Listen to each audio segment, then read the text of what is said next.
예, 먼저 문제 해결 방식에서 차이가 있거든요. 사회적 경제 영역은 혁신이라고 하는 키워드를 굉장히 중요하게 여기는데 사회복지사들께서도 기존의 문제 해결 방식을 많이 갖고 계시겠지만 좀 더 혁신적인 방식을 찾는다는 관점에서 사회적 경제가 혁신을 위해서 추구하는 여러 방식이나 아이디어들을 참고하신다면 도움이 될 것 같고요.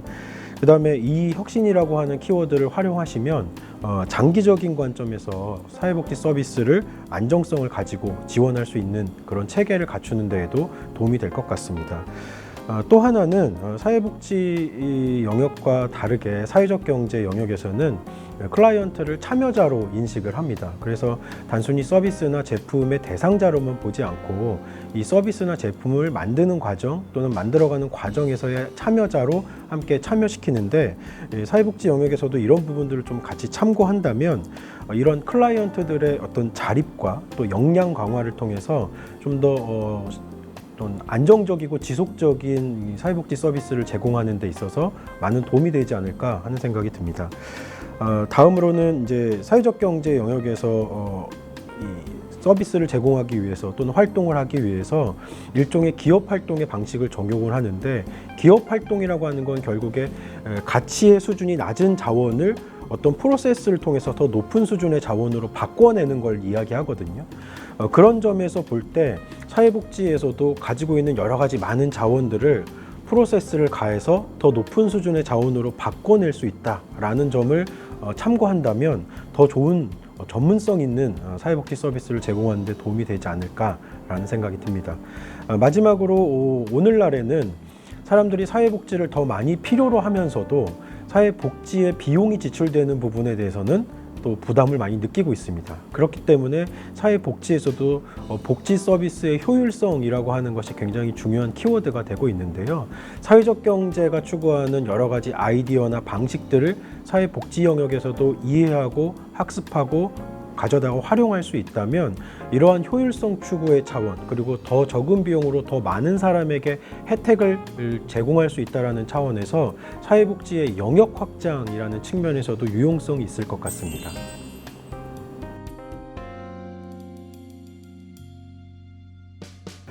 일단 자활사업 같은 대표적인 사회복지 영역의 활동들을 좀 연계해 볼 수 있을 것 같고요. 이런 것들을 이제 주민의 협동조합 형태로 발전시킨다든지 해서 주민들이 참여하고 주민들이 이끌어가는 형태의 활동으로 연계시켜 나가는 방법이 있을 것 같고요. 또 복지관은 기존에 갖고 있는 복지관이라고 하는 장소 그리고 여러 가지 인력 그다음 자원들을 가지고 있기 때문에 이런 것들을 활용해서 그곳에서 경제 교육 프로그램 사회적 경제에 관련되어 있는 교육 프로그램을 수행한다든지 또 사회적 경제에 활동하는 여러 조직이나 사람들을 연결시켜주는 네트워킹을 만들어주거나 또 사회복지관이 그런 네트워킹의 하나의 거점이 되어주거나 또는 그런 네트워킹 활동의 지원자가 되는 그런 활동들도 할 수 있을 것 같습니다. 또한 사회복지 영역에서도 지역이 갖고 있는 자원을 활용하는 것이 굉장히 중요한데 사회적 경제 영역에서도 마을기업이나 자활기업 같은 지역 자원을 활용해서 기업 활동을 하는 복지적 성격을 가진 조직들이 있거든요. 이러한 조직들을 사회복지관이 가지고 있는 자원의 일부를 활용하거나 지원을 해서 인큐베이팅을 한다든지 이러한 조직들을 키워내는 그런 역할을 할 수도 있습니다. 그것을 통해서 지역에 존재하고 있는 많은 취약계층들을 고용하거나 이런 활동에 연계시켜서 좀 더 많은 다양한 활동에 참여할 수 있게끔 하는 그런 기능들도 할 수 있을 것입니다. 네, 사회적 경제라고 하는 것이 이 사회적 가치와 경제적 가치 두 가지를 동시에 추구해서 굉장히 어렵게 느껴질 수 있는데요. 최근의 트렌드를 보면 영리를 추구했던 기업들, 민간 영역에서는 점점 더 사회복지적 성격에 해당되는 사회적 가치와 사회적 책임을 많이 수행하는 쪽으로 이동하고 있습니다.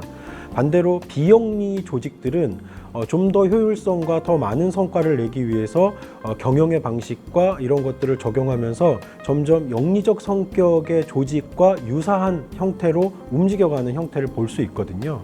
이렇게 보면 서로 양극단에 있었던 비영리 조직과 영리 조직이 가운데 부분을 향해서 서로를 향해서 유사한 성격을 조금씩 더 많이 보완해 나가고 있다는 트렌드를 볼 수 있는데요. 바로 그 두 가지를 다 가지고 있는 조직이 사회적 경제 조직이고 두 개의 성격을 다 갖고 있는 영역이 사회적 경제 영역이라고 이야기할 수 있습니다.